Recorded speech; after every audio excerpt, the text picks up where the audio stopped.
willing pa kayo na maghanap ng mga opportunities in the future, which is also the same na ginagawa nyo sa present nyo. Kasi sa present nyo, guys, parang um, nag-e-explore no? Pag sinabi nag-e-explore, guys, naghahanap, nagre-research, ganyan, nag-e-explore, nagsasaliksik, no? Kung ano pa yung mga pwede nyong gawin. And magtutuloy-tuloy pa yan sa inyong possible future or sa inyong future energy, mga kapiksi. Although, for some of you, talagang nakikita natin na parang ang dami nyong kinakausap, no? Parang may mga kinakausap kayo ng mga tao.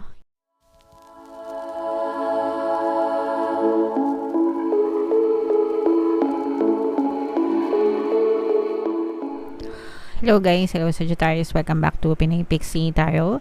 Ang pamagat ng episode natin for tonight is Past, Present, Future, Another Timeless Reading para sa inyo Sagittarius, Sun, Moon, Rising, Sign, and Venus. Shuffle ko yung cards guys, hanapin ko yung energy ng Sagittarius.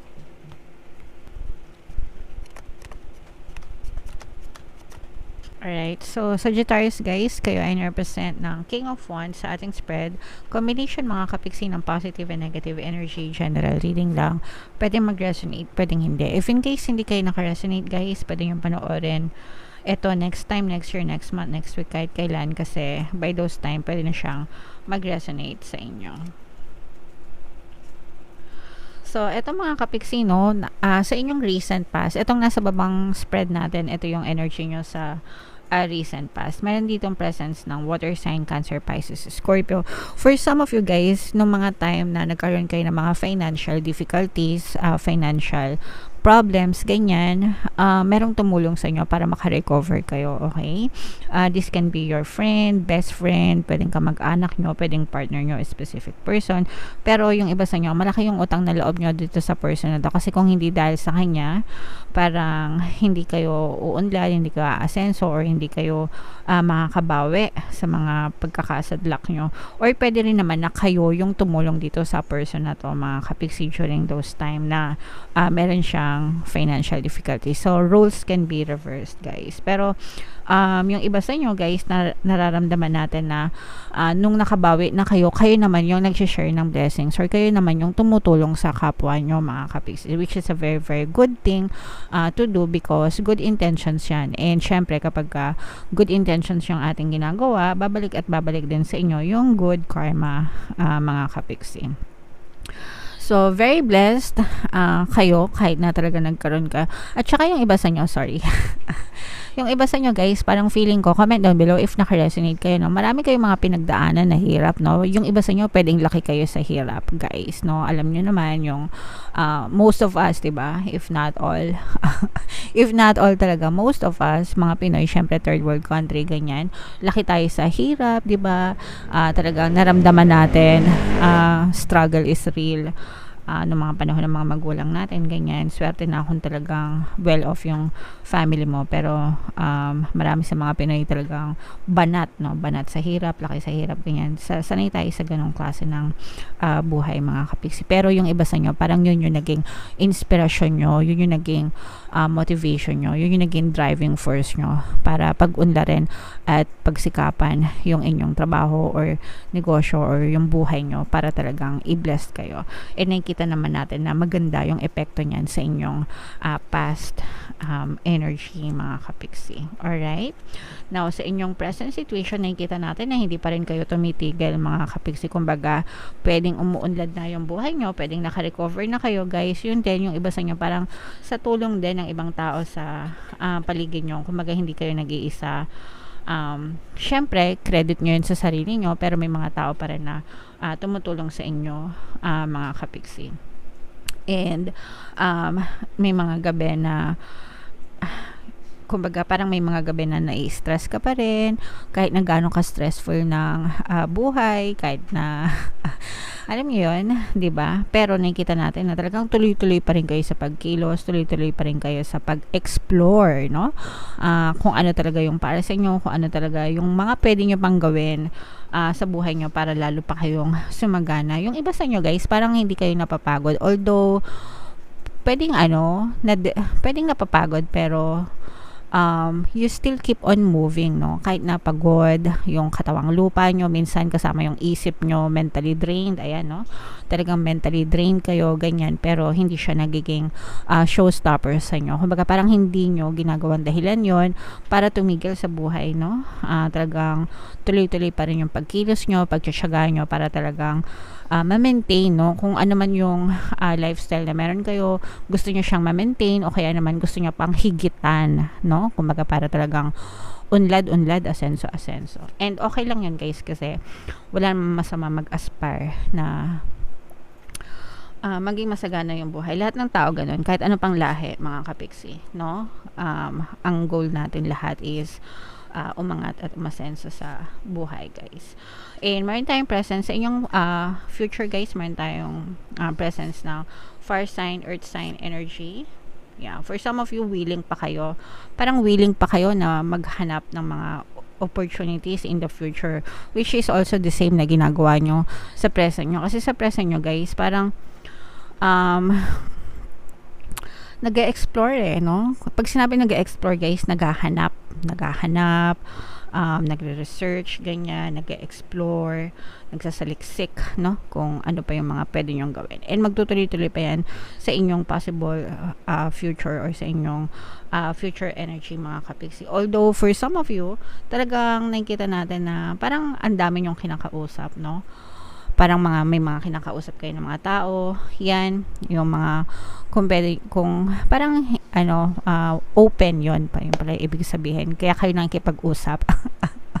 Kasi open-minded kayo, open kayo sa mga suggestions, open kayo sa recommendations, open kayo na makakilala ng ibang tao, open kayo na tawag dito, tumanggap ng mga impormasyon, lectures, ganyan, na maaaring makatulong sa inyo sa pag-angat ng inyong kabuhayan, mga kapiksi. Alright?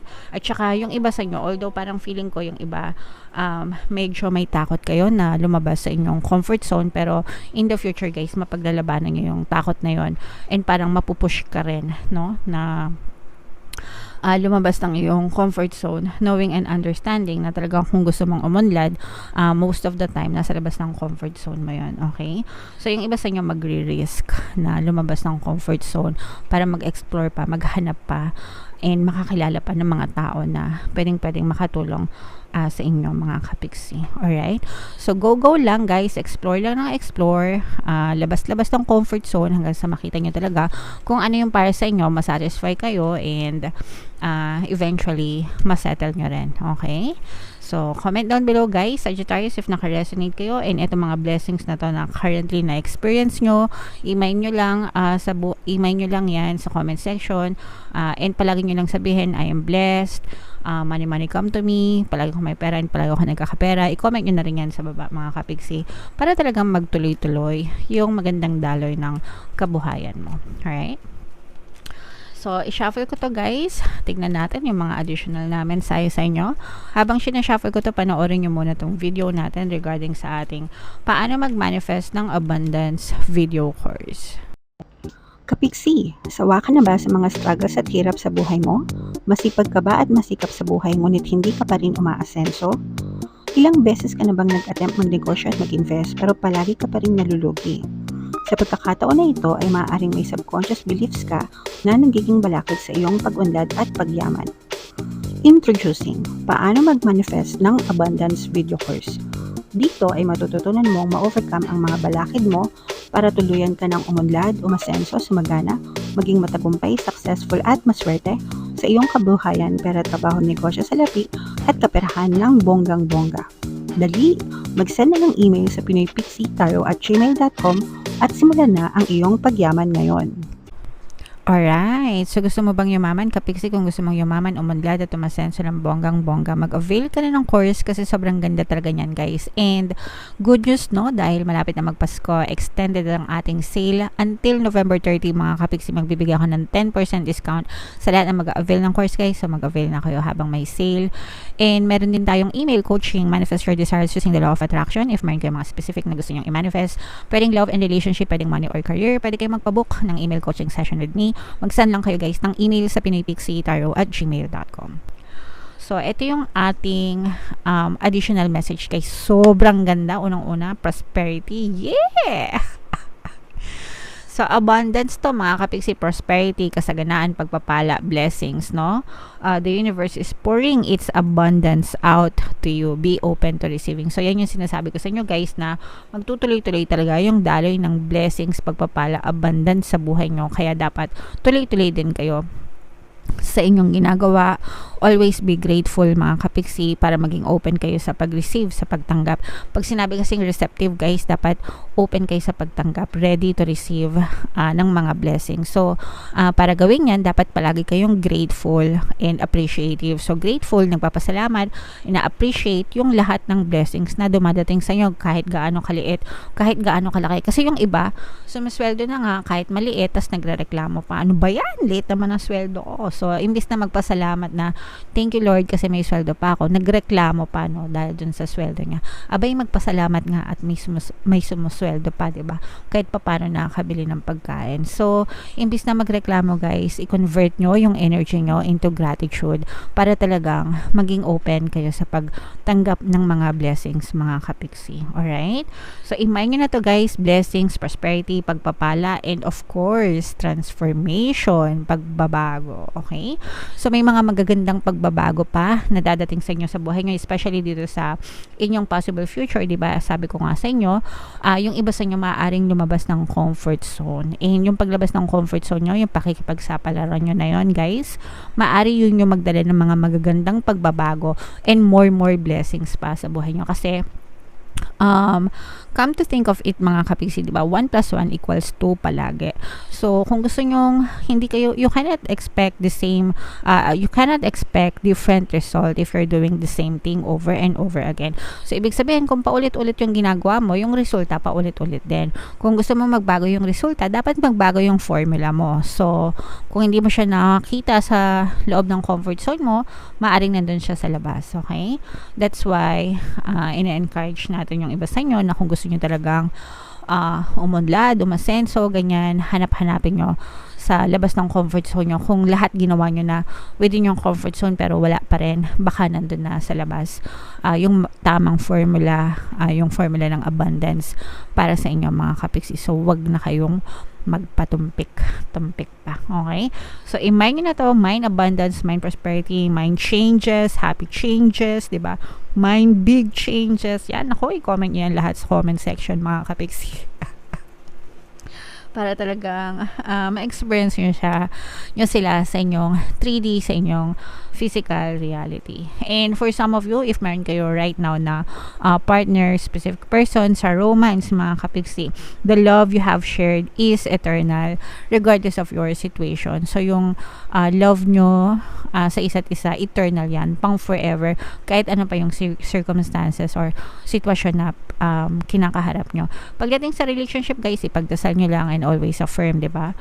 Pwede nyo rin pakinggan yung ating mga relationship subliminals, kahit yung mga pampaswerte subliminal, no? Para talagang sandamakmak na swerte at pagpapala yung dumating sa inyo. Lahat ng subliminals natin, libre sa YouTube, mga kapiksi.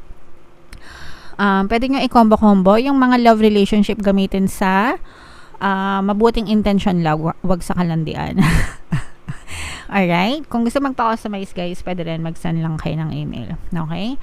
So, yan yung iyong reading. Sagittarius, comment down below guys if naka-resonate kayo. And yung mga pinapamind ko, i-mind nyo na yan para talagang sa inyo na guys. Ito yung ating 2024 kapalaran. Kung hindi nyo pa napapanood, panoorin nyo na, super nice, super ganda.